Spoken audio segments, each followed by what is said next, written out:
Hello guys, what's up? I hope you are doing fine. This is me, Mir Wahid, and today I am going to start JKPSI syllabus for 2024 notification जो आपके निकली है। इसमें हम start जो करने वाले हैं, जो आज का टॉपिक आपका रहेगा या सब्जेक्ट या कंपोनेंट की बात करेंगे, वो रहेगा इंडियन पॉलिटी की हम बात करेंगे।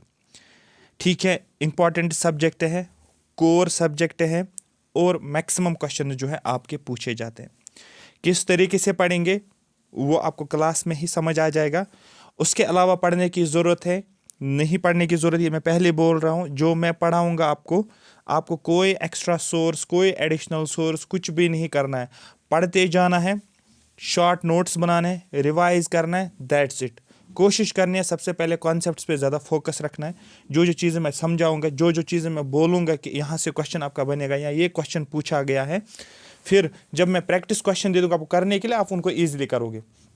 इस बात को माइंड में रखो, कोई और एडिशनल सोर्स की ज़रूरत नहीं है। कोई भी एक्स्ट्रा एक भी सोर्स आप नहीं लोगे, क्योंकि ये वो सोर्स या ये वो कंटेंट है जहाँ से आपके क्वेश्चन सारे बनेंगे, जो सिलेबस आपकी डिमांड करता है। ठीक है, ये तो पहली बात होगी।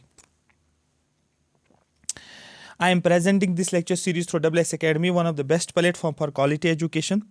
आपको PDF टेलीग्राम पे मिल जाएगी। आपको सब्जेक्ट्स में रश नहीं करना है कि आप बोलोगे हिस्ट्री भी उठाऊंगा, पॉलिटी भी उठाऊंगा, ज्योग्राफी भी उठाऊंगा। नहीं, ऐसा नहीं करना है। इसलिए इसके पीछे रीज़न है क्योंकि आपको कंपोनेंट वाइज कंप्लीट करना है। पहले कुछ टाइम एक कंपोनेंट दे दो, उसमें आप मास्टर बन जाओ, उसमें अच्छा होल्ड हो नेक्स्ट, क्योंकि फिर नेक्स्ट पे शिफ्ट करोगे तो पहले को आप रिवाइज और प्रैक्टिस करोगे क्वेश्चंस को। क्योंकि अब आप जब मॉक्स दे दोगे या प्रैक्टिस करोगे, आपको वो टेस्ट जो देने वो सब्जेक्ट वाइज आपको टेस्ट देना है। पॉलिटी है, पॉलिटी में सपोज 10 चैप्टर हैं, 20 चैप्टर हैं, 30 चैप्टर हैं, 40 हैं, 50 है, जितना भी है, उनको आपको फिर चैप्टर वाइज क्वेश्चंस को प्रैक्टिस करना है, तो आपकी कमांड बढ़ जाएगी। ये एग्ज़ाम आपका डिमांड करता है, ये एग्ज़ाम आपकी प्रेपरेशन के जो है वो अच्छी लेवल की होनी चाहिए। So let start. यहाँ पर हम स्टार्ट करने वाले हैं। यहाँ पर लिखा है चैप्टर नंबर 2, मतलब ये है कि इसका चैप्टर नंबर फर्स्ट जो है वो है कॉमन आपका मॉडर्न हिस्ट्री में और आपका पॉलिटी में। तो पॉलिटी में पहले पढ़ना उसको ज़रूरत नहीं है, क्योंकि वो एक्ट्स हैं जो government of India act regulating act of 1773, इसी तरीके से 1784 वाला, फिर 1813 वाला, 1833 वाला, ठीक है, फिर 1858। वो जब आप मॉडर्न हिस्ट्री में पढ़ाऊंगा आपको, वहाँ पर हमें पढ़ना है, अलग से नहीं पढ़ना, बट उसी के क्रोनोलॉजी के हिसाब से पढ़ेंगे हम। आ रही बात समझ? क्योंकि जब हम रिवोल्ट ऑफ 1857 पढ़ेंगे, ठीक है, उसके साथ हमें उस रिवोल्ट ऑफ 1857 का इम्पैक्ट क्या रहा, उसके बाद क्या चेंज आया। आप बोलोगे गवर्नमेंट ऑफ इंडिया एक्ट 1858 लाया गया है, क्वींस प्रोक्लेमेशन एक्ट जिसको कहा जाता है, तो यहाँ पर उसको पढ़ने की ज़रूरत नहीं है। कॉमन है दोनों में, बट मोस्ट इम्पॉर्टेंट टॉपिक है। तो let us start from the chapter second. एक आप मैं बोलूँगा आपके स्टैंडर्ड सोर्स से है क्वेश्चंस यहाँ से बनते हैं। कौन सा क्वेश्चन बनेगा आपका एग्जाम का, वो मैं सारा कुछ यहाँ पर बोलूँगा। आपको सिर्फ इसको सुनना है। सेम PDF आपको मिल जाएगी। आप PDF को एज इट इज़ रखो अपने पास, आप इसका प्रिंट निकालो या कुछ कीवर्ड्स नोट में रखो, वो आपको अपनी मर्जी है, बट कोशिश करना है समझने की। ठीक है, आपको ज़्यादा डेप्थ में नहीं जाना है कि आपको सिविल सर्विस का एग्ज़ाम देना है, क्योंकि ज़्यादा डेप्थ में वहाँ पर इसलिए जाना होता है, वहाँ पर आंसर्स लिखने होते हैं। लेकिन जब प्री ओरिएंटेड होता है, प्रिलिमिनरी में पूछा जाएगा, तो उसको हम वही उसी हद तक जाएंगे, हम डेप्थ में नहीं जाएंगे, बट सारे टॉपिक्स को कवर करेंगे। ये यहाँ पर एक इम्पॉर्टेंट सबसे पहला जो हमारे पास है, मेकिंग ऑफ द कॉन्स्टिट्यूशन, जो आपके सिलेबस में दिया है इंडियन कॉन्स्टिट्यूशन। क्रोनोलॉजी याद रखनी है, ऑर्डर याद रखना है, चैप्टर वाइज पढ़ना है, ऐसे रैंडमली हम नहीं पढ़ेंगे। सबसे पहला जो है दैट इज टाइमलाइन। टाइमलाइन मतलब जब हमने कॉन्स्टिट्यूशन की बात की, उस टाइम पे सबसे पहला स्टेप हमने क्या लिया है, किसने ये स्टेप लिया है, क्यों ये स्टेप लिया है, ये हम जानेंगे यहाँ पर। सबसे पहले 1834 की बात करेंगे, सबसे पहला डेट। दूसरा देखो, जिस एंगल से मैं पढ़ाऊँगा आपको बिल्कुल माइंड को ओपन करना है, और मतलब स्ट्रेस या कुछ भी टेंशन दिमाग में नहीं अभी रखना है, पूरा माइंड को फ्री करो और ध्यान में रखो मैं किस एंगल से आपको बताऊंगा। डेट 1934, 1935, 1938, 1940, 1942, 1946। 1900 देखो 1930 से लेकर 1940 तक, ये 10 साल के गैप में आपको 3 डेट याद रखने हैं। एक 34 वाला डेट आपको याद रखना है, एक 35 ईयर वाला डेट याद रखना, 38 वाला डेट आपको याद रखना है और 40 वाला डेट याद रखना। मतलब 30s में 3 डेट याद रखो, 34, 35, 38। इसके पीछे रीज़न है, ये याद आपको रखना है, इसलिए मैं ये बोल रहा हूँ। फिर 40s में आ जाओगे, 1940 से लेकर 1940, 50 सपोज यहाँ तक। तो इसमें ये 10 साल के गैप में आपको एक डेट रखना है याद, 1940 वाला, 1942 वाला, 1946 वाला। ये आपको समझ में आ गया। मतलब 6 के 6 डेट्स जो इस टेबल में दिए, ये सारे के सारे डेट्स इंपॉर्टेंट हैं। हर डेट के ऊपर ऑलरेडी क्वेश्चंस पूछे गए हैं। ऑल इंडिया लेवल हुआ, एसएससी का एग्ज़ाम आप ले लो, वो स्टेट पीएससीज का एग्ज़ाम ले लो, या स्टेट में और भी कोई एग्ज़ाम होता है उनमें पूछा गया है हर डेट के ऊपर क्वेश्चन। किसी एग्ज़ाम में 34 के ऊपर क्वेश्चन पूछा गया, कोई 40 के ऊपर क्वेश्चन पूछा गया। तो इसलिए मैं ये स्ट्रेस दे रहा हूँ यहाँ पर, ठीक है। मतलब आप यहाँ पर इस स्लाइड से आप एक क्वेश्चन आप लेकर जा रहे हो, मतलब एक पॉइंट नहीं, एक क्वेश्चन आप लेकर जा रहे हो। Idea of constituent assembly for India was put forward for the first time by M.N. Roy. जो कॉन्स्टिट्यूएंट असेंबली का आइडिया जो दिया है वो सबसे पहले दिया है M.N. रॉय ने। डेट याद रखना है 1934। उसके अलावा दूसरा point, A Pioneer of communist movement in India. जो कम्युनिस्ट मूवमेंट इंडिया में शुरू हुआ था वो शुरू इसी ने किया है। तो क्वेश्चन आपको पूछा जाएगा कि स्टार्ट कम्युनिस्ट मूवमेंट जो इंडिया में शुरू हुआ वो किसने किया? M.N. रॉय ने। और M.N. रॉय ने ही आइडिया दिया है that we need to have a constituent assembly, हमें कॉन्स्टिट्यूएंट असेंबली बनानी चाहिए। ये 1934, अभी इंडिपेंडेंस की बात नहीं की है ब्रिटिशर्स ने, ठीक है। अभी कैबिनेट मिशन प्लान नहीं आया है कि उसने बोला कि हाँ हम आपको इंडिपेंडेंस देने वाले हैं। उन्होंने डिसाइड किया कि by this date we will provide you the independence, ठीक है। अभी वो बात नहीं चल रही। अभी 1934 वाला, मतलब जो इंडियन नेशनल कांग्रेस जो था, INC जो था, ठीक है, उनके माइंड में ये चीज़ आ गई थी हमें कॉन्स्टिट्यूएंट असेंबली बनानी चाहिए, ठीक है। तो आइडिया दिया M.N. रॉय ने। सेकेंड, 1935 में क्या हुआ? इंडियन नेशनल कांग्रेस फिर एक साल के बाद for the first time officially demanded constituent assembly. उन्होंने ऑफिशियली डिमांड किया कि हमें कॉन्स्टिट्यूएंट असेंबली जो है उसकी डिमांड की, ठीक है। किसने? INC ने। To frame the constitution of India, so that हम कॉन्स्टिट्यूशन ऑफ इंडिया जो है इंडियन कॉन्स्टिट्यूशन को फ्रेम करें। ये INC ने 1935। कीवर्ड क्या है? M.N. रॉय। डेट याद रखना है 1934, इसने आइडिया दिया कॉन्स्टिट्यूएंट असेंबली का। 1935 INC ने ऑफिशियली डिमांड किया है कॉन्स्टिट्यूएंट असेंबली के बारे में। 1938 जवाहरलाल नेहरू की बात की जा रही है यहाँ पर। Jawaharlal Nehru declared constitution must be framed. अब यहाँ पर जवाहरलाल नेहरू ने बोला कि कॉन्स्टिट्यूशन फ्रेम करना है, ठीक है। विदाउट आउटसाइड इंटरफ्रेंस, कोई भी बाहर का इंटरफ्रेंस हमें नहीं होना चाहिए। ब्रिटिशर्स का कोई इन्फ्लुएंस हमारे ऊपर नहीं होना चाहिए। हमें अपने लिए कॉन्स्टिट्यूएंट असेंबली बनानी है, ठीक है। By a constituent assembly elected on the base of adult franchise. Point याद रखना, पॉइंटर याद रखना कि उसने बात किसकी की? एडल्ट फ्रेंचाइज की यहाँ पर बात की है। तो 34 M.N. रॉय, 35 INC, 38 नेहरू ने बात की। और कीवर्ड क्या है यहाँ पर? एडल्ट फ्रेंचाइज के बेसिस पे उसने बोला कि हमें क्या करना है? कॉन्स्टिट्यूएंट असेंबली को फ्रेम करना है। 1940, फिर 1940 का डेट आता अगस्त ऑफर। डेट याद रखो, क्रोनोलॉजी में हिस्ट्री में ऐसे क्वेश्चन पूछेगा। अगस्त ऑफर कब आया? पहले क्रीप्स मिशन आया, फिर अगस्त ऑफर आया। आपको ना पहले अगस्त ऑफर आया, और अगस्त ऑफर कब आया? 1940। देखो यहाँ पर 40 पे लास्ट पे 0 लगा है, और ऑफर आप देखो यहाँ पर भी जैसे ओह को 0 आप बोल सकते हैं याद रखने के लिए। 1940 में अगस्त ऑफर आता है और ये डिमांड करता है, ठीक है, डिमांड फॉर कॉन्स्टिट्यूशन एक्सेप्टेड। इसने जो इंडियन नेशनल कांग्रेस ने डिमांड की थी कि कॉन्स्टिट्यूएंट असेंबली के बारे में, ठीक है, उस चीज़ को एक्सेप्ट किया गया 1940। देखो 1935 से 34 से चल रहा था और फाइनली अगस्त ऑफर में इस डिमांड को एक्सेप्ट किया गया, ठीक है। 1942 2 साल के बाद क्या होता है, स्टेफर्ड क्रीप्स आता है, ठीक है। स्टेफर्ड क्रीप होता है, ये ब्रिटिशर एक होता है, इसको इंडिया भेजा जाता है। केम टू इंडिया कहाँ से, लंदन से आता है with A draft proposal of the British government, और ये एक प्रपोजल लेकर आता है जो ब्रिटिश गवर्नमेंट ने वहाँ पर बनाया होता है, on the framing of an independent constitution. किस लिए वो ड्राफ्ट होता है कि इंडिपेंडेंट कॉन्स्टिट्यूशन जो है उसको फ्रेम किया जाए, टू बी अडॉप्टेड। कब वो इसको बनाया जाएगा, कब इसको अडॉप्ट किया, आफ्टर वर्ल्ड वार सेकंड के बाद। क्यों वर्ल्ड वार सेकंड के बाद, क्योंकि 1939 से लेकर 1945 वार चल रहा था। जब ये 1942 में आया है उस टाइम ब्रिटिश जो है तो वो वार में इन्वॉल्व था, सेकंड वर्ल्ड वार चल रहा था। तो अब इसने बोला कि हम आपकी जो ये डिमांड है जो है हम फ्रेम करेंगे आपका एक इंडिपेंडेंट कॉन्स्टिट्यूशन, ठीक है, लेकिन उसको हम अडॉप्ट करेंगे वर्ल्ड वार सेकंड के बाद। लेकिन वर्ल्ड वार सेकंड कब खत्म होने वाला था वो तो पता नहीं था, वो थोड़ी ना हमें पता था कि 1945 में पूरा होगा, क्योंकि अभी तो ये 1942 में ये तो चल रहा था वार, ठीक है।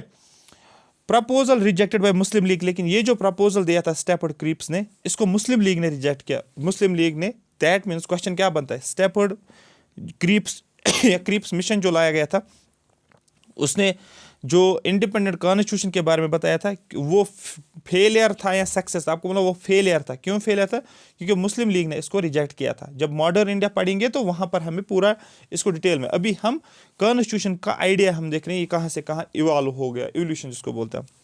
1946 की बात करेंगे, constituent assembly was constituted finally 4 साल के बाद, यहाँ 42 से लेकर 46 4 साल हो गए। कॉन्स्टिट्यूएंट असेंबली को कॉन्स्टिट्यूट किया गया इन नवंबर 1946 एज इट इज, इसको याद रखोगे, नवंबर 19 कॉन्स्टिट्यूटेड, शुरुआत की गई है कॉन्स्टिट्यूएंट असेंबली को बनाने की, under the scheme formulated bye cabinet mission plan. और किस स्कीम के जरिए से, डायरेक्टली क्वेश्चन है आपको बोलना है, कॉन्स्टिट्यूएंट असेंबली को कॉन्स्टिट्यूट किया गया है कैबिनेट मिशन प्लान के जरिए से। Constituent assembly was partly elected and partly nominated, मतलब इसके मेंबर्स सपोज अगर 100 मेंबर्स हैं, सपोज मैं बोलता हूँ, इसमें क्या करेंगे, इसमें हम सपोज 60 लोग रखेंगे और यहाँ पर क्या करेंगे 40 लोग रखेंगे। 60 लोगों को हम क्या करेंगे, इलेक्ट करेंगे और 40 लोगों को नॉमिनेट करेंगे। जैसे अगर आप देखोगे ना 550 जो लोकसभा में मेंबर्स हैं, हम क्या करते हैं, हम यूटी स्टेट से लेते हैं, हम यूटी से लेते हैं और हम नॉमिनेट भी करते हैं। लेकिन अभी तो नॉमिनेट वो जो 2 हम कर रहे थे वो तो अब नहीं कर रहे हैं, बट हम नॉमिनेट भी कर रहे थे। Same was at that time कि कॉन्स्टिट्यूएंट असेंबली को जब बनाया गया है उसमें जो लोग रखे गए, मेंबर्स रखे गए, उसको पार्टली कुछ लोग जो थे उनको इलेक्ट करके हमने चुना है और कुछ लोग जो है उनको नॉमिनेट करके हमने चुना है। अरे बात में इसलिए हम बोलते हैं पार्टली इलेक्टेड पार्टी नॉमिनेट। और डायरेक्ट क्वेश्चन बनता है जो कॉन्स्टिट्यूएंट असेंबली फ्रेम आउट की गई थी क्या वो फुली इलेक्टेड थी या नॉमिनेटेड थी, या दोनों, पार्टली इलेक्टेड पार्टी नॉमिनेट, वो पार्टली इलेक्टेड और पार्टली नॉमिनेटेड है। तो ये हो गया आपका इवोल्यूशन, जो आपका टाइम लाइन जिसको बोलते हो, जो आपका क्वेश्चन में आपको एग्जाम में याद रखना है, ठीक है, क्लियर हो गया।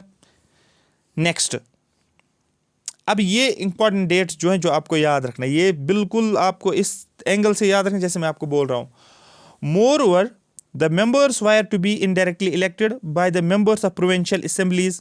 जो मेंबर्स को हम जो मैंने अभी बोला पार्टली इंडिपेंडेंट, जो मैंने बोला था पार्टली इंडिपेंडेंट वाली बात, जो पार्टली इलेक्टेड वाली बात, पार्टली इलेक्टेड का मतलब है हमने जिनको इलेक्ट किया वो हमने डायरेक्ट इलेक्शंस नहीं किए, इनडायरेक्टली इनको इलेक्ट किया गया, ठीक है। किन्होंने इलेक्ट किया, bye the members of provincial assemblies. जो प्रोविंशियल असेंबलीज के मेंबर्स होते, प्रोविंसेस में जो मेंबर्स होते, उन प्रोविंशियल असेंबलीज के मेंबर्स ने हमने क्या किया, इलेक्ट किया है। Who themselves are elected on the limited franchise, जिनको हमने इलेक्ट किया था लिमिटेड फ्रेंचाइज के बेस पे। मतलब क्या है, जो भी प्रोविंशियल असेंबलीज के मेंबर्स थे उनको इलेक्ट किया गया था लिमिटेड फ्रेंचाइज। लिमिटेड फ्रेंचाइज का मतलब सब लोगों को राइट नहीं दिया गया था वोट देने के लिए, कुछ कैटेगरी के लोगों को दिया गया था। जैसे एजुकेटेड अगर है उनको दिया जाएगा, जो टैक्स पे करते हैं वो वोट दे सकते हैं। जैसे कि आजकल के टाइम पे अगर आप देखोगे जो भी 18 साल से ऊपर है, ठीक है, 18 साल से ऊपर है वो वोट दे सकता है। अरे बात समझ, वो लड़का हो लड़की हो जिस भी कैटेगरी से हो, ठीक है, पुअर हो रिच हो कोई भी हो, तो हर एक को वोटिंग राइट दिया गया है। तो लेकिन उस टाइम पे लिमिटेड फ्रेंचाइज था, कुछ लोगों को ही दिया गया। तो ये कीवर्ड्स आपको माइंड में रखना है, लिमिटेड फ्रेंचाइज के बेसिस पे था। आगे चलते हैं। Assembly comprised representatives of all sections of Indian society. जो कॉन्स्टिट्यूंट असेंबली बनाई गई है, क्वेश्चन आपको पूछा जाएगा कॉन्स्टिट्यूंट असेंबली जो बनाई गई है वहां पर किस सेक्शन को रिप्रेजेंट किया गया, मतलब किस सेक्शन के लोग वहां पर हमें देखने को मिलते हैं। या लोग आप नहीं बोलोगे, रिप्रेजेंटेटिव बोल सकते हो। आप बोलोगे सर वहां पर हमें हिंदूज भी थे, मुस्लिम्स थे, सिख थे, Parsis, Anglo Indians, Indian Christians, एससीज भी, एसटीज भी, वुमेन्स भी इंक्लूड, सारे सेक्शंस हमने इंक्लूड किया है जो कॉन्स्टिट्यूंट असेंबली को जब हमने कॉन्स्टिट्यूट किया है। ठीक है, ये एक इंपॉर्टेंट पॉइंट यहाँ पर है, क्योंकि वहां पर आपको बोला जाएगा ओनली ऑप्शन में ओनली हिंदूज एंड मुस्लिम्स, आपको लिखा जाएगा Hindus, Muslims, Anglo Indians, Parsis उसमें नहीं होगा, नीचे लिखोगा Parsis were not representatives of assembly, तो आपको बोलना नहीं वो थे, मतलब ओवरऑल आपको टिक करना है कि सब थे। फिर क्या हुआ 9 दिसंबर में, डेट आपको याद रखना है, 9 दिसंबर 1946, 11 दिसंबर 1946, दो डेट्स, एक होता है 9 दिसंबर, दूसरा होता है 11 दिसंबर, फिर 2 दिन के बाद 13 दिसंबर। ये 3 डेट्स आप एज इट इज याद रखोगे क्योंकि ये 1946 के डेट्स है। देखो मैं आपको याद करवा रहा हूँ, एक्चुअल में आपको 3 डेट्स याद रखने हैं। एक डेट आपको याद रखना है, पहले आप ईयर को ले लोगे, 1946 वाला ईयर आपने लिया, फिर आपको क्या करना, 1946 वाली 3 डेट्स आपको याद रखें, 9 वाला डेट, 11 वाला डेट और 13 वाला डेट। लेकिन 1946 के दिसंबर के महीने में आप चलोगे। 9 दिसंबर में क्या होता है, पहली मीटिंग होती है असेंबली की, पहली मीटिंग। क्वेश्चन ऑलरेडी पूछा गया है कि कॉन्स्टिट्यूंट असेंबली की पहली मीटिंग कब हुई, 9 दिसंबर 1946। मुस्लिम लीग ने ज्वाइन किया था, नहीं सर, मुस्लिम लीग ने बाइकआउट किया इस मीटिंग में। ठीक है, इस मीटिंग का प्रेसिडेंट कौन था, इस मीटिंग का प्रेसिडेंट जो बनाया गया था उसका नाम था सचिंद्रा सिन्हा, इसका नाम था। ठीक है, और जो हमने यहाँ पर 9 दिसंबर में कौन सी प्रैक्टिस की है, यहाँ पर फ्रेंच प्रैक्टिस की हमने, मतलब हमने जो टेम्परेरी प्रेसिडेंट लिया है वो Sachindra Sinha on the basis of French practice. ठीक है, फ्रेंच वाले ये प्रैक्टिस कर रहे थे। जैसे अगर आप देखो कॉन्स्टिट्यूंट असेंबली, सॉरी, जब आप क्या देखते हो इंडियन कॉन्स्टिट्यूशन के, इसको बैग ऑफ बारोइंग के नाम से भी जाना जाता है, क्योंकि हमने बहुत सारे प्रोविजंस डिफरेंट कॉन्स्टिट्यूशंस को देखकर उनको मॉडिफाई करके इंट्रोड्यूस किया। ठीक है, तो इस पर जनरली क्वेश्चन बनता है, जैसे पिछले जेके पे ऐसा में पूछा गया था, लिबर्टी, इक्वालिटी, फ्रेटर्निटी, और ये किस कॉन्स्टिट्यूशन से हमने लिया, ये फ्रेंच कॉन्स्टिट्यूशन से हमने लिया था। ठीक है, तो ऐसे क्वेश्चन डायरेक्टली बनते हैं, तो याद रखना यहाँ पर। तो ये डेट याद हो गया, 9 दिसंबर में पहली मीटिंग हुई थी, मुस्लिम लीग ने बाइकआउट किया था, और इसमें एक टेम्परेरी प्रेसिडेंट हमने बनाया, क्योंकि अभी हमने परमानेंट प्रेसिडेंट नहीं बनाया, टेम्परेरी प्रेसिडेंट बनाते हैं। और टेम्परेरी प्रेसिडेंट किसको बनाया था, सचिंद्रा सिन्हा। फिर 11 दिसंबर के डेट के ऊपर आ जाओ, स्क्रीन के ऊपर फोकस करो, 1946 में। ठीक है, आगे दो दिन के बाद क्या हुआ, Rajendra Prasad was elected as a president. अब परमानेंट जो प्रेसिडेंट था उसको राजेंद्र प्रसाद को बना। क्वेश्चन पूछा जाएगा who was the first president of constituent assembly, आपको बोलना वो राजेंद्र प्रसाद। अगर उसने मेंशन किया टेम्परेरी प्रेसिडेंट, तो आपको टेम्परेरी प्रेसिडेंट फिर करना है सचिंद्रा सिन्हा। ठीक है, similarly both H C Mukherjee और VT. Krishnamachari were elected as the vice president of assembly. Question कैसे पूछा गया, देखो मैं क्यों बोल रहा हूं आपको क्वेश्चन कैसे पूछा गया एग्जाम्स में। जो भी स्टेट लेवल के एग्जाम्स सारे स्टेट्स के हुए हैं ना, सारे स्टेट्स के जितने भी स्टेट पीएससीज के हो या एसएससी के हो, जितने भी एग्जाम्स पूछे गए या यूपीएससी का हो, मैंने सारे प्रीवियस ईयर्स को मेमोराइज किया है, मैंने सारे प्रीवियस ईयर क्वेश्चंस को याद किया। आपकी बात समझ आ रही हो, याद मतलब है मैंने बार बार उनको देखा, तो मुझे माइंड में वो सारी चीज़ें हैं जो आपको क्वेश्चन में पूछे जाते हैं। मैं तो आपको एमसीक्यू भी लाता, एमसीक्यू से ही करवाता, बट आपको एक ऑर्डर पता होना चाहिए, क्योंकि ऑर्डर जब आप एक ऑर्डर में पढ़ते हो ना, तो आपको चीज़ें याद रहती है। अदरवाइज आप एमसीक्यू प्रैक्टिस जब करते हो वो रैंडमली होता है, वो तब होता है जब आपने टॉपिक को अच्छे से पढ़ा होता है, फिर एमसीक्यू कर सकते हैं। ठीक है, तो इसीलिए 9 दिसंबर, फिर आपको 11 दिसंबर को राजेंद्र प्रसाद को इलेक्ट किया गया था, ये पहला प्रेसिडेंट बना असेंबली का। और इस असेंबली में क्या हमने क्या किया, ठीक है, इस असेंबली का प्रेसिडेंट बनाया राजेंद्र प्रसाद को। फिर नीचे आ जाओगे आप, इसमें हमने क्या किया है, 2 वाइस प्रेसिडेंट, जनरली हम क्या बोलते हैं एक ही वाइस प्रेसिडेंट, लेकिन यहाँ पर 2 वाइस प्रेसिडेंट्स है। एक वाइस प्रेसिडेंट का नाम क्या था, आपको बोलना, उसका नाम था एच.सी. मुखर्जी, और दूसरा वाइस प्रेसिडेंट का नाम क्या था, वी.टी. कृष्णम आचार्य। तो याद रखना who were the 2 vice presidents of constituent assembly, आपको बोलना है नाम क्या याद रखना है, एच.सी. मुखर्जी और वी.टी. कृष्णम आचार्य। ठीक है, उनको इलेक्ट किया गया था वाइस प्रेसिडेंट, और प्रेसिडेंट राजेंद्र प्रसाद। हो गए 2 डेट। थर्ड डेट जो है दैट इज 13 दिसंबर। 13 दिसंबर में क्या हुआ, 2 दिन के बाद क्या हुआ, 13 दिसंबर में, याद रखें 13 में, यहाँ पर लिख भी रहा हूँ स्क्रीन के सो दैट आपको याद हो जाए। जवाहरलाल नेहरू मूड ए historic objectives resolution. Jawaharlal Nehru ने एक रेजोल्यूशन पास की है और उस रेजोल्यूशन को नाम दिया इसने ऑब्जेक्टिव्स रेजोल्यूशन। इसका ऑब्जेक्टिव क्या था, फिलॉसफी ऑफ कॉन्स्टिट्यूशनल स्ट्रक्चर, मतलब जो हम कॉन्स्टिट्यूशन बनाएंगे इसका जो स्ट्रक्चर होगा उसकी फिलॉसफी क्या होगी, वो क्या रिप्रेजेंट करेगा, जिसको देख के हम ये बोले कि ये हमारी कॉन्स्टिट्यूशन है। उसको देख कर ही हमें पता चला कि इंडिया किसकी तरफ जा रहा है, ये क्या यहाँ की मिक्सड इकॉनमी है या ये सोशलिस्ट इकॉनमी है, क्या ये कम्युनिस्ट इकॉनमी है, या आप ये बोल सकते हो ये सेक्युलर रिलीजन सेक्युलरिज्म है यहाँ पर या नहीं है, डिक्टेटरशिप तो नहीं है, डेमोक्रेसी है, रिपब्लिक है, ये सारी चीज़ें एक स्ट्रक्चर जो होता है जिसको आप देख सकते हो और प्रियम्बल के फॉर्म में आपको डायरेक्टली देखने को मिलेगा। तो दैट मीन्स ऑब्जेक्टिव्स रेजोल्यूशन 13 दिसंबर को लाया गया है एज इट इज़, आपको याद रखना है, ठीक है। उसके बाद ये हो गए, तो दैट मीन्स ये 3 डेट्स आपको इंपॉर्टेंट डेट्स जो मुझे बोला था आपको वो आपको याद हो गया, तो ये बहुत अच्छी बात है। ये वाला डेट क्योंकि ये 1946 के डेट्स थे, 1946 के डेट्स 3 हो गए। नेक्स्ट आ जाओ 1947 में, 1947 वाले ईयर में आ जाओ। देखो मैं आपको क्यों इस तरीके से सिखा रहा हूँ और आराम से बता रहा हूँ, इसके पीछे बड़ा रीज़न है। आपका हैफाजर्डली नहीं पढ़ना, अगर आप हैफाजर्डली पढ़ोगे आप परेशान हो जाओगे, आपको पूरा माइंड में क्योंकि एब्जॉर्ब करना है आपको कंटेंट। 46 में आप क्या करोगे, 3 डेट से याद रखोगे, एक 13 दिसंबर वाला डेट, ठीक है, यहाँ पर लिखोगे दिसंबर 13 दिसंबर वाला। उसके बाद ऑलमोस्ट 13/7 हो गया 21 और 22, 13/7 महीना, एक महीना, क्योंकि 13 दिसंबर से लेकर 13 जनवरी तक हो गया एक महीना, और फिर हो गए 7 और 8, एक महीना 8 दिन, मतलब 38 डेज के आसपास आप बोल सकते हो, 40 डेज के आसपास आप बोल सकते हो, ठीक है। मतलब 22 जनवरी, ये दिसंबर था ये जनवरी था, क्योंकि दिसंबर के बाद जनवरी आएगा, तो 2 डेट्स हो गए ये वाला, क्योंकि इस डेट का बड़ा एक इंपॉर्टेंट वैल्यू है, इसलिए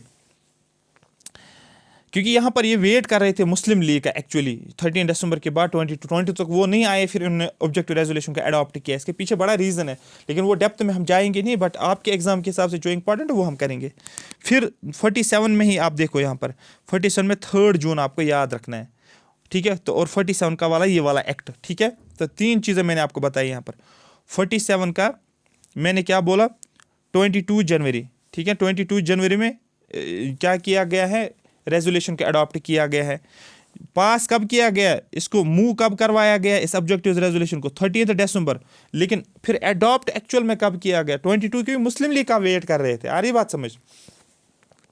उसके बाद 3 जून आता है 1947, माउंट बैटन प्लान लाया जाता है, माउंट बैटन आता है, उसको बोलते 3 जून प्लान।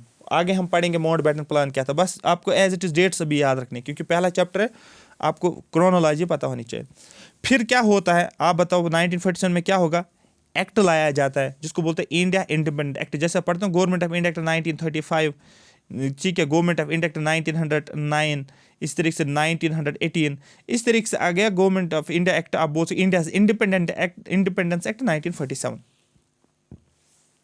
इसमें क्या किया गया, इस एक्ट में बोला गया कि assembly was made fully sovereign body, जो कॉन्स्टिट्यूंट असेंबली जो बनाई गई थी वो अब सावरिंग बॉडी बन गई। सावरिंग क्या होती है आगे मैं बताऊंगा जब प्रियम्बल पढ़ेंगे। मतलब एक इंडिपेंडेंट बॉडी, ये सारे डिसीजंस खुद ले सकता है, ये किसी के इन्फ्लुएंस में नहीं रहेगा, ठीक है। तो ये आपको याद रखना, ना तो एक्सटर्नल इन्फ्लुएंस किसी का होगा, ना तो स्टेट के कंट्री के अंदर उसको किसी का इन्फ्लुएंस अंदर होगा, किसी का डर होगा, आप बोल सकते हो किसी के कहने पर चलेगा, नहीं, वो जो है इंडिपेंडेंटली काम करेगा। Fully sovereign body. Assembly also becomes a legislative body, assembly जो है एक लेजिस्लेटिव बॉडी बन गई, मतलब ये constituent assembly as a legislative body काम करने लगी, मतलब law making body. The assembly became the full parliament of free India, और यही कॉन्स्टिट्यूंट असेंबली बनी पहला पार्लियामेंट फ्री इंडिया का, ठीक है, फ्री इंडिया, क्योंकि इंडिया इंडिपेंडेंट हो गया, मतलब इंडिया आज़ाद हो गया, तो ये कॉन्स्टिट्यूंट असेंबली को क्या कहा जाता है, free parliament of, first parliament of free India, और डोमिनियन लेजिस्लेचर हमें देखने को मिलता है।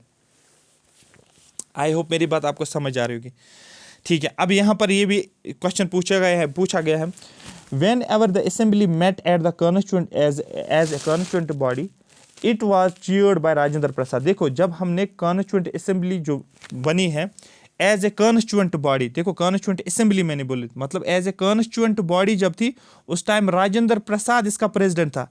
लेकिन अभी मैंने क्या बोला, हमने क्या किया, जब फ्री पार्लियामेंट बना सॉरी, जब इंडिया इंडिपेंडेंट हुआ, हमने इसी कॉन्स्टिट्यूएंट असेंबली को क्या किया, हमने इसी कॉन्स्टिट्यूएंट असेंबली को एज ए लेजिस्लेटिव बॉडी बनाया, लॉ मेकिंग बॉडी बनाया। अब जब लॉ मेकिंग बॉडी बनाया, इसका चेयरमैन फिर और कोई रहेगा। देखो, जब हमने कॉन्स्टिट्यूएंट असेंबली को बनाया, पहले याद रखो ना कौन सा वाला डेट, इस पॉइंट को बड़ा फोकस आपको करना है। जब हमने ये वाला डेट देखा ना 11 दिसंबर वाला, हमने कॉन्स्टिट्यूएंट असेंबली को फ्रेम किया था ना यहाँ पर, ठीक है। कॉन्स्टिट्यूएंट असेंबली पहली मीटिंग हुई थी, फिर इस कॉन्स्टिट्यूएंट असेंबली का हमने प्रेसिडेंट भी बनाया, डॉक्टर राजेंद्र प्रसाद। वो इस जब ये एज ए कॉन्स्टिट्यूएंट बॉडी थी, ठीक है, उस टाइम राजेंद्र प्रसाद था प्रेसिडेंट।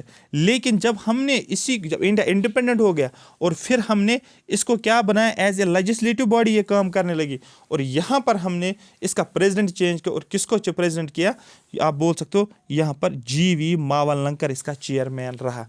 मतलब कॉन्स्टिट्यूएंट असेंबली की बात करेंगे, एज ए कॉन्स्टिट्यूएंट बॉडी उस टाइम राजेंद्र प्रसाद था, लेकिन जब इसने काम करना शुरू किया एज ए लेजिस्लेटिव बॉडी, और उस टाइम हमने मावलंकर को प्रेसिडेंट बनाया है, और you can say the chairman बनाया है। आई होप यहाँ तक मेरी बात समझ आएगी।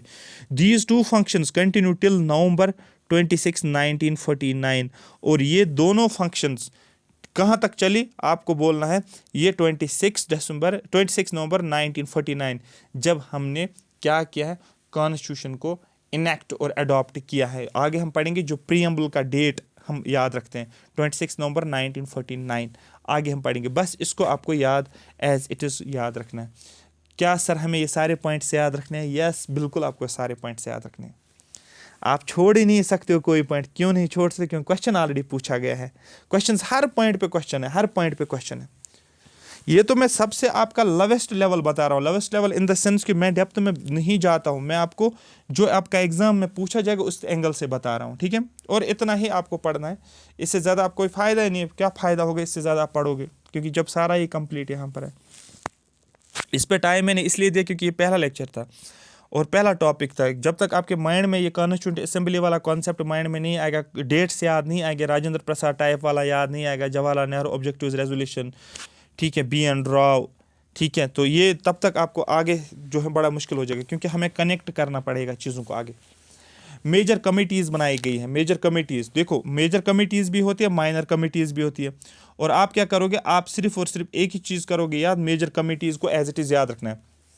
सबसे पहली कमेटी ड्राफ्टिंग कमेटी, दूसरी committee steering committee, third committee that is union powers committee, fourth committee union constitution committee, fifth committee that is provincial constitution committee. Question कैसे बनेगा, which of the following is a major committee.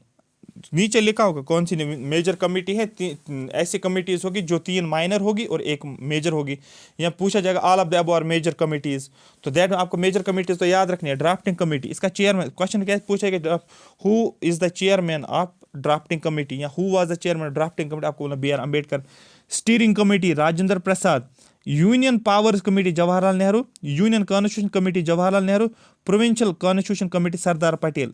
ये आपको याद करना पड़ेगा by heart, but by heart अगर देखो मैं कैसे याद करूंगा, ठीक है। ड्राफ्टिंग कमेटी साहब सबको पता है ये BR अम्बेडकर हैं, तो इसमें कोई टेंशन नहीं है, ठीक है, ये तो सबको।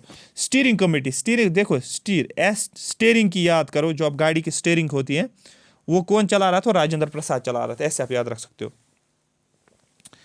ठीक है। अब मुझे बोलो यूनियन बनाना, यूनियन कौन बना रहा है ज़्यादा, आप जवाहरलाल नेहरू को रखोगे कि सबसे ज़्यादा यूनियन का पावर जवाहरलाल नेहरू को दिया गया था, इस तरीके से भी बोल सकते हो, क्योंकि वो एक इन्फ्लुएंशियल, उसका इन्फ्लुएंस बड़ा अच्छा था, तो उसको इसलिए यूनियन पावर कमेटी आप याद रखने के लिए याद रख सकते हो।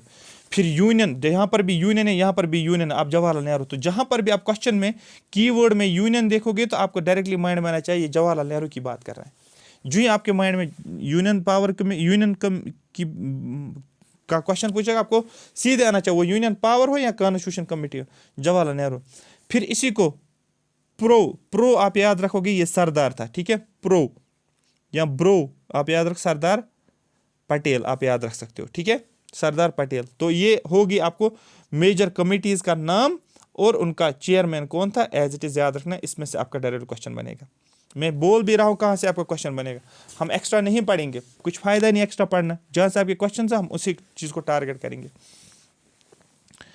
फिर minor committee, sir minor committees याद करनी है, नहीं करनी है, बस सिर्फ एक चीज़ आपको याद रखना है, drafting committee was setup on, ये डेट आपको याद रखना है, ड्राफ्टिंग कमेटी को सेटअप किया गया है 29 अगस्त 1947। अगर ये हाईलाइट यहाँ पर ये क्वेश्चन पूछा गया, इसके 7 मेंबर्स हैं, कौन से 7 मेंबर्स, मतलब आपको ड्राफ्टिंग कमेटी के 7 मेंबर्स का नाम पता होना चाहिए। ड्राफ्टिंग कमेटी नाम ऑलरेडी आपने सुना, और इसको बनाया कब है, 1947 में। देखो इंडिया इंडिपेंडेंट हो गया था, ठीक है, ठीक है 15 अगस्त के बाद जो है इसको ड्राफ्टिंग कमेटी को बनाया गया। कभी क्या करता है, ड्राफ्टिंग कमेटी वाज सेटअप इन 1946 या बिफोर इंडिपेंडेंस, आफ्टर इंडिपेंडेंस, ऐसे क्वेश्चन, क्योंकि मैंने एमसीक्यूज देखे हैं ना, तो ये क्वेश्चन ऑलरेडी मुझे रिफ्लेक्ट हो रहा है कि मैं क्वेश्चन जो है मैं जब कर रहा था या देख रहा था तो इस टाइप का क्वेश्चन पूछा कि पहले बनाया गया या बाद में बनाया गया। तो आपको बोलना इंडिपेंडेंस के 40, क्योंकि 15 अगस्त को इंडिपेंडेंस हुआ था। इसके 7 मेंबर्स हैं, क्वेश्चन पूछा गया कौन से मेंबर ज़्यादा टफ कैसे पूछ सकता है, ज़्यादा टफ ये बना सकता है कि कॉन्स्टिट्यूएंट असेंबली जो है, constituent assembly sorry drafting committee जो है उसके कितने मेंबर्स हैं, 7 तो आपको पता है, टफ बनाएगा वो मेंबर्स का नाम आपको याद रखना है। तो सबसे पहले तो BR अम्बेडकर वैसे ही हो गए चेयरमैन, उसके बाद N गोपाल स्वामी अयंगर, अलादी कृष्णम आयर, KM मुंशी, सैयद मोहम्मद सादुल्ला, माधव राय, TT कृष्णम आचार्य, ठीक है, ये आपको याद रखना है 7 के 7 मेंबर्स। क्वेश्चन ऐसे भी बन सकता है जो N माधव राय जो ही रिप्लेस्ड, इसने किसको रिप्लेस किया, आपको बोला मित्र को इसने रिप्लेस किया था। क्यों, क्योंकि मित्र इसका ड्राफ्टिंग कमेटी का मेंबर था लेकिन उसकी डेथ हो गई, और जब डेथ हो गई तो किसी और को मेंबर बनाना था, तो माधव राय ने मित्र को रिप्लेस किया क्योंकि मित्र की डेथ हो गई। इसी तरीके से TT कृष्णम आचार्य, इसने रिप्लेस किसको किया, केतान को इसने रिप्लेस किया, DP केतान को, क्योंकि इसकी भी डेथ हो गई थी, इसलिए इन 2 को आपको याद रखना है। क्वेश्चन कैसे बनेगा, who were not the member of drafting committee, तो मतलब आपको 7 मेंबर्स का नाम आपको याद रखना, और इन 2 को भी आपको याद रखना है जिनकी डेथ हुई है, ठीक है। अब आप ये नहीं बोलोगे कि सर इसके 9 मेंबर्स ड्राफ्ट नहीं, ड्राफ्ट कमेटी के 7 ही थे, क्योंकि जब किसी की उसकी डेथ हो गई फिर दूसरा आ गया तो वही वो 7 तो 7 ही रहेंगे ना, फिर एक और की डेथ हो गई तो उसके बदले दूसरा आ गया, तो ओवरऑल तो बॉडी तो 7 मेंबर्स की रही ना, तो इसलिए 7 रखना, 9 टिक नहीं करना, ठीक है। हाँ, नेक्स्ट हमारे पास the constitution as adopted on November 26, constitution को अडॉप्ट कब किया, देखो ये वर्ड आपको याद रखना है, बस इतना, अडॉप्ट क्या है ये यहाँ पर आपको याद रखना है कि कॉन्स्टिट्यूशन जो है इंडिया का, उसको अडॉप्ट कब किया गया, November 26 को, किस साल में, 1949 में। इसमें क्या था उस टाइम पे जब इसको अडॉप्ट किया गया था, इस कॉन्स्टिट्यूशन में क्या था, ठीक है, क्या क्या चीज़ें दी गई थी ऐसी, क्योंकि ये क्वेश्चन भी पूछा गया है ऑलरेडी कि जब इंडियन कॉन्स्टिट्यूशन को अडॉप्ट किया गया था कौन सी चीज़ उसमें नहीं थी, ये इंपॉर्टेंट पॉइंट है ना, बड़ा इंटरेस्टिंग पॉइंट है, कौन सी चीज़ उसमें नहीं थी, ठीक है। तो दैट में आगे कुछ दैट उस टाइम पे नहीं था, ये वाला कौन सा, SSI, सोशलिस्ट सेक्युलर और इंटीग्रिटी, ये नहीं था। क्यों नहीं था, क्योंकि ये हमने 42nd constitution amendment act of 1976 में किया था, ठीक है, अमेंडमेंट के जरिए से इन 3 वर्ड्स को ऐड किया गया था। तो उस टाइम पे जब हमने कॉन्स्टिट्यूशन को अडॉप्ट किया था उस टाइम पे ये 3 चीज़ें नहीं थी, तो इस तरीके से क्वेश्चंस बनते हैं। मतलब इसको बोलते हैं कि आपको थोड़ा सा एनालिटिकल ये माइंड में होना चाहिए कि किस तरीके से घुमा सकता है। तो कॉन्स्टिट्यूशन को जब अडॉप्ट किया गया था, कब अडॉप्ट किया गया, 26 नवंबर 1949 को। उस टाइम पे कॉन्स्टिट्यूशन के अंदर क्या था, आप बोलोगे एक प्रीएम्बल दिया गया था, और क्या था उस टाइम पे 22 पार्ट्स, और उस टाइम क्या थे 395 आर्टिकल्स, और कितने शेड्यूल्स थे, 8 के 8 शेड्यूल्स थे। तो याद रखना आपको, ओरिजिनली कॉन्स्टिट्यूशन के अंदर 1 प्रीएम्बल, 22 पार्ट्स, 395 आर्टिकल्स और 8 शेड्यूल्स। और आप बोलोगे सर यहाँ पर तो प्रीएम्बल बनाया गया, आप क्यों बोल रहे हो SSI, हाँ प्रीएम्बल तो बनाया गया, लेकिन ये 3 वर्ड्स प्रीएम्बल में नहीं थे। प्रीएम्बल में फिर बाद में इसको एक ही बार अमेंड किया गया है प्रीएम्बल को, और उसमें से इन 3 वर्ड्स को ऐड किया गया, SSI, सोशलिस्ट सेक्युलर इंटीग्रिटी।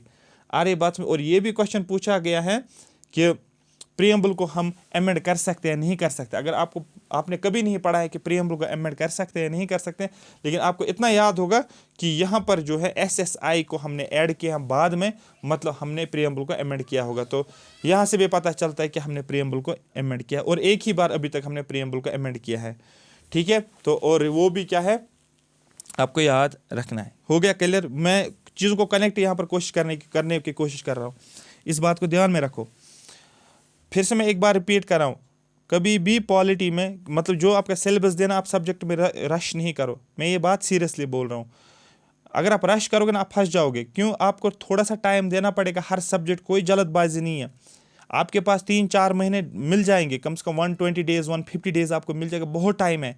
और अगर आप ध्यान से पढ़ोगे, जिस तरीके से मैं पढ़ा हर सब्जेक्ट को एक अप्रोच से पढ़ोगे, आपका कॉन्फिडेंस लेवल इतना बढ़ेगा ना। क्योंकि अगर आपका पॉलिटी स्ट्रांग हो गया, आप ये समझो ना, अगर एग्जामिनर ने 15 क्वेश्चंस पॉलिटी में से पूछे ना, आप 15 के 15 करके आ जाओगे।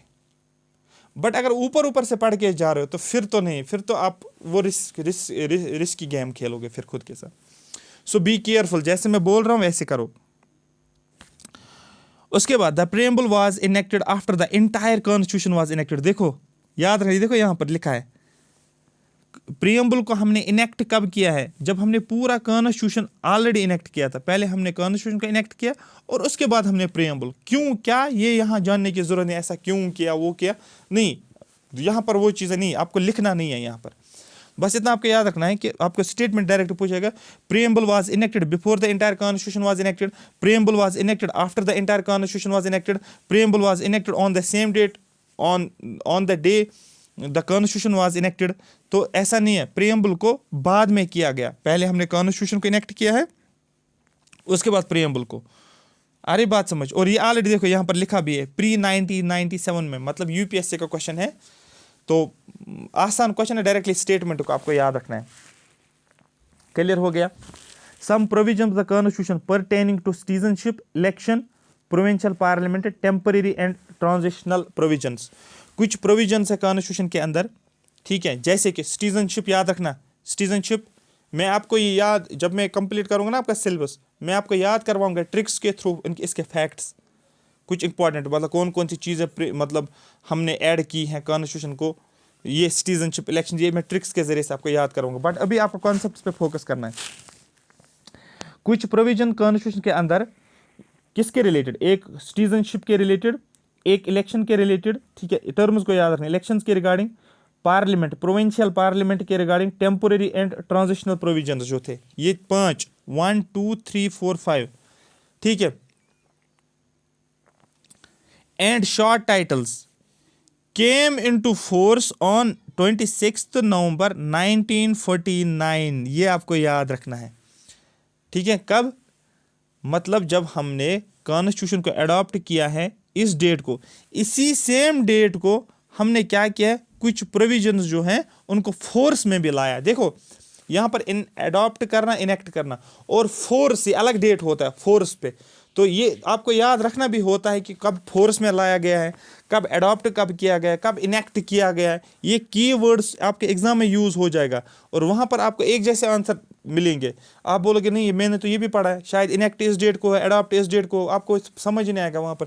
इसलिए मैं यहाँ पर रिपीट कर रहा हूँ, यहाँ पर कॉन्स्टिट्यूंट असेंबली को अडॉप्ट करना ये 26 नवंबर 1949, और इसी डेट को हमने इन प्रोविजंस को क्या किया है, फोर्स में लाया है। आ रही बात समझ? ठीक है, ये हो गया। अब यहां पर देखो, constituent assembly also perform the following functions. Constituent assembly ने बहुत सारे फंक्शंस भी परफॉर्म किए। कौन कौन से function? It ratified India's membership of Commonwealth. इसने जो कॉमनवेल्थ मेंबरशिप जो थी उसको भी रेटिफाई किया। फॉर एग्जांपल अगर कॉमनवेल्थ है, जैसे आज अगर देखोगे इन यूएनओ है, तो यूएनओ बनाया गया है, तो अब मेंबर कंट्रीज इसकी मेंबर बनना चाहेंगे ना, ठीक है, कोई पहले, कोई बाद में, कोई लास्ट में। जैसे कि अगर आप ब्रिक्स की बात करोगे या अगर आप बात करोगे G20 की बात करोगे, तो उसमें मेंबर्स आते हैं और ऐड होते जा रहे हैं। और अभी रिसेंटली अफ्रीकन यूनियन को ऐड किया गया है, जब इंडिया पिछले साल इसने प्रेसिडेंटशिप की है 2023 में, उसमें अफ्रीकन यूनियन को इसका मेंबर बनाया गया। तो दैट मीन्स मेंबर बनना किसी ऑर्गेनाइजेशन का, किसी बॉडी का, तो ये चलता रहता था। लेकिन अगर उस टाइम देखेंगे जब हमने देखा कि इंडिया जब इंडिपेंडेंट हुआ, उसके टाइम पे कॉमनवेल्थ नेशंस थे, और उन कॉमनवेल्थ नेशंस का पार्ट जो था इंडिया भी, इसने मेंबरशिप ली है उसकी। आपको बात समझ आ रही है? 1949 में डायरेक्टली क्वेश्चन पूछता है। It adopted the national flag. देखो फ्लैग आपको याद रखना है, डेट एज इट इज 22 जुलाई 1947। रिपीट मैं कर रहा हूँ, नेशनल फ्लैग की मैं बात करूँ, नेशनल एंथम नहीं बात करूँ, नेशनल फ्लैग का डेट आपको याद रखना है 22 जुलाई 1947। बस ये हो गया, इसको अलग करो, इस पॉइंट को बिल्कुल अलग करो। थर्ड और फोर्थ पॉइंट को अलग से पढ़ना है। क्यों? आपको यहाँ पर 24 जनवरी याद रखना है और 24 जनवरी याद रखना। 2 बार मैंने लिखा 1950 1950, मतलब 2 सेम डेट लिखा मैंने 2 बार, क्योंकि इसमें क्या किया गया, एक नेशनल एंथम और नेशनल सॉन्ग सेम डेट को अडॉप्ट किया गया। आपको क्वेश्चन कैसे बनेगा, आपको पूछेगा national song and national anthem ये कब हमने अडॉप्ट किया। एक का अलग से डेट दिया होगा, एक का वही डेट दिया होगा जिस डेट उसको अडॉप्ट किया गया। कंफ्यूज नहीं होना।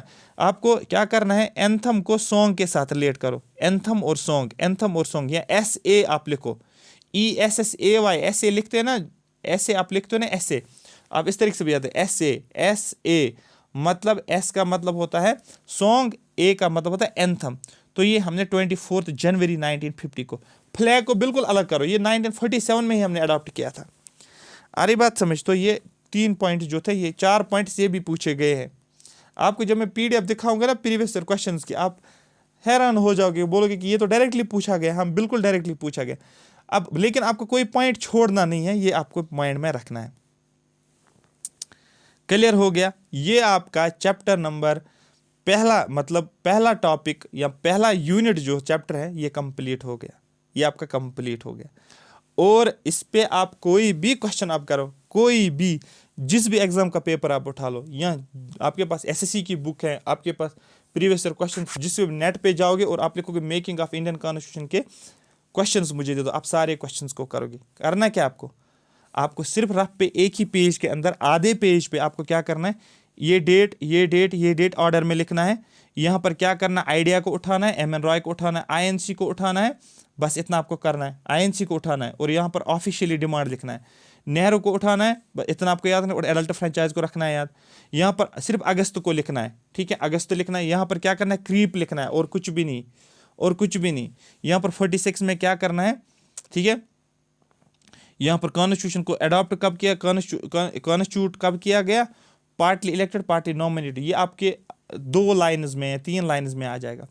नेक्स्ट में क्या करना है आपको एक चीज़ याद रखनी है। यहाँ पर आपको क्या करना है, जो भी हमने इलेक्ट किया था वो इनडायरेक्ट इलेक्शंस थे। उसके बाद आपको क्या करना है, ये वाला डेट आपको, हमने किनको रिप्रेजेंट किया, आपको representatives of all sections of Indian, ये नहीं लिखना है हिंदू मुस्लिम, ऑल का मतलब आपको माइंड में आना चाहिए सब लोग, सारी कैटेगरीज। फिर ब्रैकेट में अगर लिखोगे वुमेन्स, सो दैट आपको रिफ्लेक्ट होगा वुमेन्स का भी पार्टिसिपेशन था। 9 दिसंबर, 11 दिसंबर, 13 दिसंबर, ये 3 डेट्स लिखोगे। ऊपर लिखोगे 1946, यहाँ पर लिखोगे 9 दिसंबर, यहाँ पर 11 दिसंबर और यहाँ पर 13 दिसंबर। यहाँ पर क्या लिखोगे, यहाँ पर लिखोगे फर्स्ट मीटिंग, पहला लिखोगे फर्स्ट मीटिंग, दूसरा लिखोगे सचिन आनंद सिन्हा, बस इतना आप याद। और तीसरा लिखोगे फ्रेंच प्रैक्टिस को अडॉप्ट करके हमने इस टेम्पररी प्रेसिडेंट को बनाया। 11 दिसंबर में आ जाओगे, आप लिखोगे राजेंद्र प्रसाद पहला प्रेसिडेंट था, क्योंकि ये परमानेंट अब हो गया था, परमानेंट प्रेसिडेंट। और यहाँ पर लिखोगे 2 वाइस प्रेसिडेंट, दोनों का नाम याद होना चाहिए। 13 दिसंबर पे जाओगे, सीधे लिखोगे जवाहरलाल नेहरू और यहाँ पर लिखोगे ऑब्जेक्टिव रेजोल्यूशन, दैट्स इट, ठीक है। 22 जनवरी में जाओगे तो आप लिखोगे रेजोल्यूशन अडॉप्ट किया गया। 3 जून में जाओगे तो माउंट बैटन को ही लिखना है, या माउंटेन लिखो, या बैटन लिखो, या बैट लिखो, जो मर्जी है। फिर जाओगे इंडियाज इंडिपेंडेंट एक्ट, इसमें इंपॉर्टेंट क्यों है, इसमें इसलिए क्योंकि जो पहले असेंबली हमने बनाई थी वो कॉन्स्टिट्यूएंट असेंबली थी, उसका प्रेसिडेंट था राजेंद्र प्रसाद, लेकिन इसने लेजिस्लेटिव बॉडी का फंक्शन परफॉर्म करना शुरू किया आफ्टर इंडिपेंडेंस। तो दैट मीन्स अब यहाँ पर क्या रहेगा, इसका GV मावलकर इसका चेयरमैन रहेगा, ठीक है। आई होप मेरी बात आपको समझ आ रही होगी। उसके बाद क्या करोगे, मेजर कमिटीज का नाम लिखोगे, ड्राफ्टिंग, स्टीयरिंग, ठीक है, स्टीयरिंग बोलो, मैंने स्टीयरिंग आपको याद रखने के लिए बोला, यूनियन और प्रोविंशियल। ड्राफ्टिंग में BR अम्बेडकर याद रखो, चेयरमैन है ये हेड आप बोल सकते, प्रेसिडेंट बोल सकते हो। स्टीयरिंग कमेटी का प्रेसिडेंट राजेंद्र प्रसाद, जवाहरलाल नेहरू, 2 जगहों पर यूनियन लिखोगे जवाहरलाल नेहरू। पूरा नहीं उतारना, अगर आप पूरा उतारने बैठोगे तो कभी कंप्लीट नहीं होगा, फिर आपको टाइम वेस्ट हो जाएगा। सिर्फ कीवर्ड जो ऑलरेडी यहाँ हाईलाइट है, क्योंकि समझाया तो मैंने आपको ऑलरेडी। एक बार इस PDF को गो थ्रू करोगे, 5 मिनट में इसको उतारोगे। माइनर कमिटीज़ में सिर्फ इतना आपको याद रखना है, ड्राफ्ट कमेटी को अडॉप्ट कब, सेटअप कब किया गया, और ड्राफ्ट कमेटी के 7 मेंबर्स का नाम याद नहीं रखना है, सारे 7 मेंबर्स का पूरा नाम नहीं लिखना है, इतना लिखो। यहाँ पर बैड लिखो, यहाँ पर लिखो गोपाल लिखो, यहाँ पर लिखो आयर लिखो, यहाँ पर मुंशी लिखो, जो मुंशी होता है, जो स्टोर पे मुंशी होता है, उस तरीके से याद रखो। यहाँ पर साद आप याद रख सकते हो, सईद भी याद रख सकते हो, जो मर्जी है। यहाँ पर माधव याद रखो, ठीक है, या मैड याद रखो। यहाँ पर जो है फिर से लिख दो कृष्णा याद रखो। यहाँ पर K10 K10 I10 K10 रखते हो ना, तो इस तरीके से आप याद रख सकते। तो ये है इस तरीके से, ठीक है। आई होप यहाँ तक ये पूरा समझ आया होगा। मैंने आपको बताया भी है, मैंने आपको रिवाइज भी करवाया। ये पहला चैप्टर जो आपका कंप्लीट हो गया। जब तक आप इस लेवल तक नहीं जाओगे टॉपिक के ऊपर, टॉपिक को हर परस्पेक्ट से नहीं समझोगे, आप ये नहीं सोचो कि मेरा पेपर अच्छा होगा। क्यों मैं ये पहले बोल के रख रहा हूँ? मैं इसलिए आपको ये बोल रहा हूँ क्योंकि आपको सिलेक्शन लेनी है, और सिलेक्शन इज पॉसिबल ओनली जब आपके पास कंटेंट होगा, आपने टॉपिक को ईमानदारी से पढ़ा होगा, ठीक है। इनकम्प्लीट नॉलेज वो डेंजर है, उससे अच्छा है आप पढ़ो ही नहीं कभी। इनकम्प्लीट नॉलेज पढ़ के जाना, टाइम इसलिए तो लगता है, और वो टाइम फ्रूटेबल भी रहता है, और अगर अंदर कॉन्फिडेंस बैठे तो आपको एग्जाम क्वालिफाई कर। आगे हमें टाइम नहीं लगेगा, क्योंकि ये पहला लेक्चर था, इसलिए इसमें पूरा फोकस मुझे डालना था आपको। रीज़न ये है कि क्या बोलते उसको, ये बेस है, ये आपका बेस बन रहा है। इन डेट्स को याद रखना, बेस बनेगा, ठीक है। तो आगे हम और करेंगे, कल हम नेक्स्ट चैप्टर स्टार्ट करेंगे, that would be concept of constitution. और क्या बोलते उसको, हाँ, शेड्यूल्स पे डायरेक्टली जाएंगे, क्योंकि यहाँ पर आपको क्वेश्चंस बनते हैं, ठीक है। तो ये जो हैं ये हम देखेंगे, ये जनरली नहीं पूछा था कॉन्सेप्ट ऑफ कॉन्स्टिट्यूशन। मीनिंग हम देख सकते हैं कॉन्स्टिट्यूशन का मतलब क्या है, लेकिन पूछा नहीं जाता है, ठीक है। और ये पूछा जाता है कि क्या क्या कैरेक्टरिस्टिक्स हैं, क्लासिफिकेशन, ये भी हम नहीं देखेंगे यहाँ पर। आगे हम देखेंगे क्या है जो जो आपको पूछा जाता है, मतलब हम शेड्यूल्स पे आ जाएंगे और शेड्यूल्स को याद करेंगे क्या है। शेड्यूल्स पे डायरेक्टली क्वेश्चन होता है, फिर साइलेंट फीचर्स, ये वाला हमारे पास पढ़ना, मतलब ऑर्डर में हमें पढ़ना है, ठीक है। क्योंकि इस पे क्वेश्चन नहीं पूछा जाता, इसलिए कॉन्स्टिट्यूशन का मतलब क्या है जानना जरूरी नहीं है, क्योंकि कभी पूछा ही नहीं जाएगा।